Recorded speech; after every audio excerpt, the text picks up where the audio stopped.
بہت سٹرونگ ہے, ان کے سسٹمز بہت سٹرونگ ہیں, باوجود اس کے وہ کامیابی نہیں لا سکے اس موذی وبا سے نبرد آزما ہونے کے لیے. جبکہ پاکستان میں ہمارا جو ادارہ جس کی کردار کی کافی تعریف کی گئی, وہ NCOC جو ادارہ بنایا گیا تھا پرائم منسٹر کی ہدایت پر, جس میں کہ فیکٹس اور فگرز پورا ڈیٹا اکٹھا کر کے پورے ملک سے, اس میں ماہرین بیٹھے ہوئے تھے, اس میں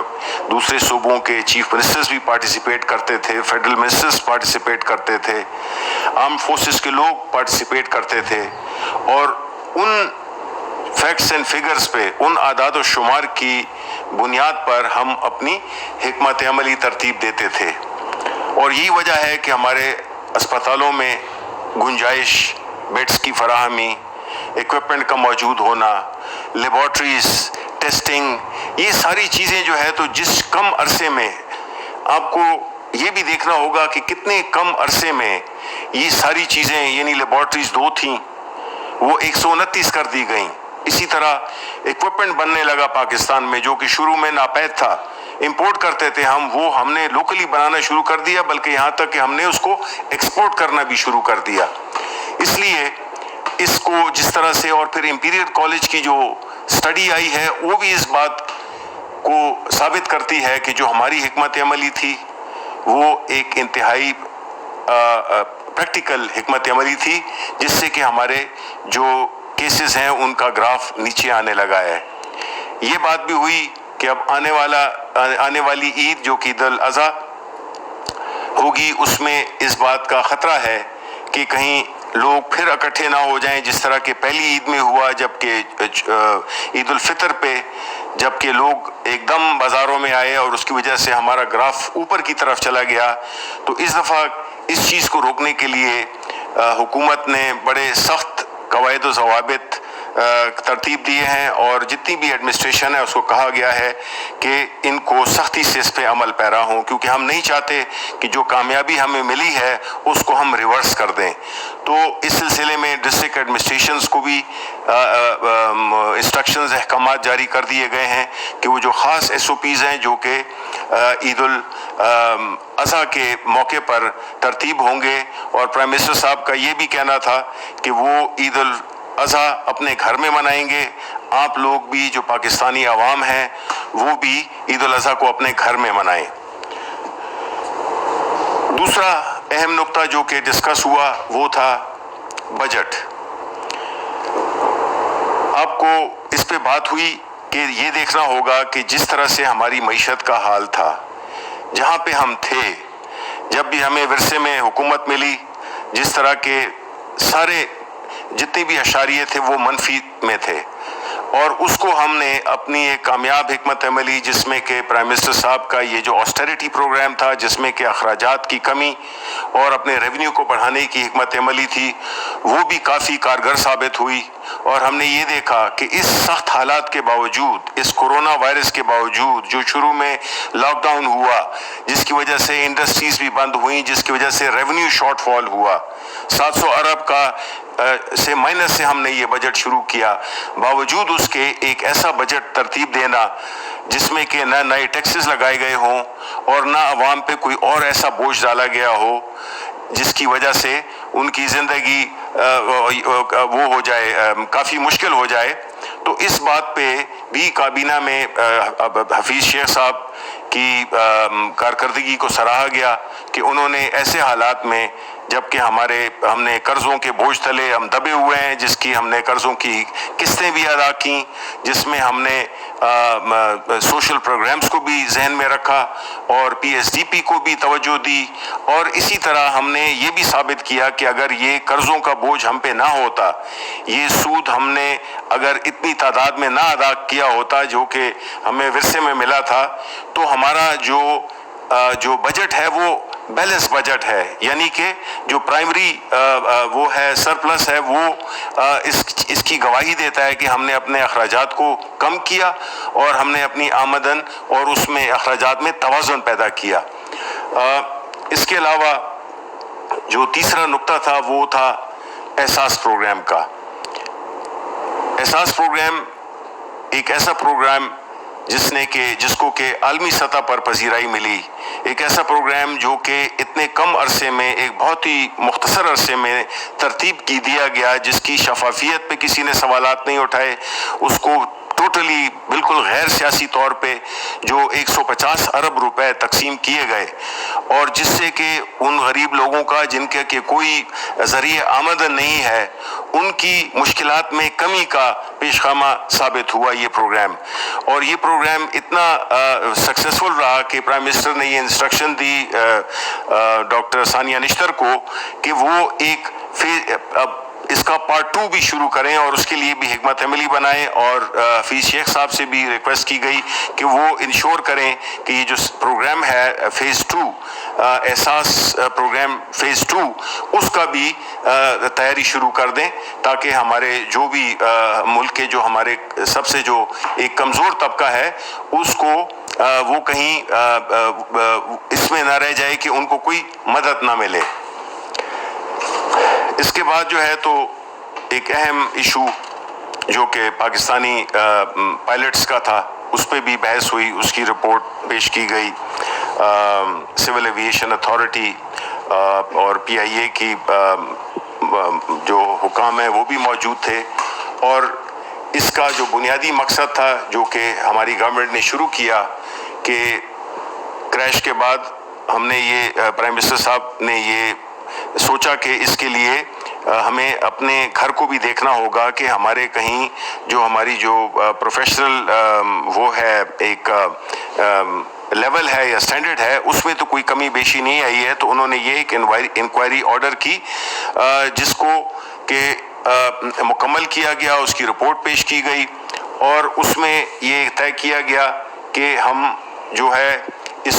جو سفر ہے، فضائی سفر ہے، اس کو محفوظ بھی بنانا چاہتے ہیں۔ ہم اپنی انجینئرنگ سائٹ کو بھی بہت ہی زیادہ اسٹرانگ کرنا چاہتے ہیں، اور جو ہمارے پائلٹس ہیں ان کی بھی جو کوالیفیکیشنز ہیں اس کو بھی ہم بالکل ٹرانسپیرنٹ اور شفاف رکھنا چاہتے ہیں۔ تو اس سلسلے میں جو ایک اعلامیہ سا وہ کیا گیا، وہ میں آپ کو پڑھ کے سنا دیتا ہوں، جو کہ انگریزی میں ہے، لیکن میرا خیال ہے چونکہ انٹرنیشنل آڈینس کے لیے بھی یہ اہم ہے، تو وہ تھا کہ those whose licenses were found suspect in the inquiry have all been grounded. All others are clear. All stakeholders, both domestic and international, have been informed. Number 2, actions have been initiated against those culpable both in PIA and Civil Aviation Authority. 3, 28 such pilots whose licenses were found suspect and against whom disciplinary proceedings have been completed have been dismissed from service. Number 4, proceedings against the remaining are continuing and would be expedited, both disciplinary and criminal proceedings. 5, incidentally, all these suspect licenses were issued from 2010 to 2018 during governments of PPP and Pakistan Muslim League Noon. It is evident